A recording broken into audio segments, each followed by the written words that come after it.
জামাত ইসলামী বাংলাদেশের সংসদীয় দলের উপনেতা আন্তর্জাতিক খ্যাতিসম্পন্ন মুফাসসিরে কোরআন হযরত মাওলানা দেলাওয়ার হোসেন সাঈদী বলেন, আজ যেখানে যে দুর্ঘটনা ঘটছে প্রত্যেকটি ঘটনার সাথে জামাত আর শিবিরকে জড়ানো হচ্ছে, বলা হচ্ছে এর সাথে আছে জামাত কানেকশন। কি জামাত কানেকশন? জামাত কানেকশন হলো যে দুর্বৃত্ত বোমা হামলা করেছিল তার দাদা, তিনি জামাত কর্তৃক প্রতিষ্ঠিত একটি মসজিদে বছরে একদিন নামাজ পড়েছিল, এটাই তার জামাত কানেকশন। আশ্চর্যের বিষয়, দুঃখের বিষয়, একজন পীর নামের কলঙ্ক ধর্ম ব্যবসায়ী তিনি সেই কথা বলছেন যে কথা বলছে বামপন্থীরা।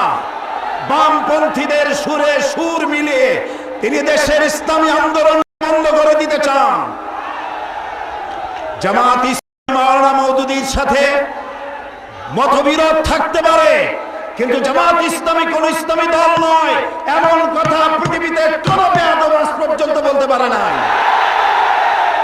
আমরা ইসলামী আন্দোলন করি জাহান্নামে যাওয়ার জন্য নয়, কারো কাছ থেকে সার্টিফিকেট গ্রহণ করে জামাত ইসলামীর ইসলামী আন্দোলন করতে হবে এমন কাঙ্গালি বনা জামাতের হয় নাই।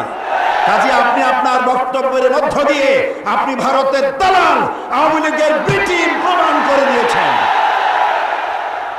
আজ বক্তৃতা করার সময় নয়, শুনতে এসেছি আমার নেতার কথা, শুনতে এসেছি জাতিকে যিনি বক্তব্য রাখবেন তার কথা শুনতে এসেছি। আজ পদত্যাগ করো, পদত্যাগ করো। মেজাজ এত খারাপ কেন? কারণ হলো এক বৃদ্ধ গিয়েছিল, বৃদ্ধ মানুষ কবিরাজের কাছে গিয়ে বলছে, কবিরাজ বাবা আমি তো আর আগের মতো চোখে দেখি না, কয় বুড়া হইলো এরকম হয়, আমি তো আর কানেও শুনি না আগের মতো, কয় বুড়া হইলো এরকম হয়, আমি আমার ঘুমও হয় না ঠিক মতো, কয় বুড়া হইলো এরকম হয়। আরে বাবা আমি তো খাইয়াও হজম করতে পারি না, কয় বুড়া হইলো এরকম হয়।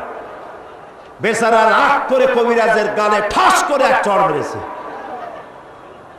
কবিরাজ বলছে, চাচাজি এতে আমি রাগ করবো না, কারণ বুড়ো হইলে মেজাজ এইরকমই খারাপ হয়।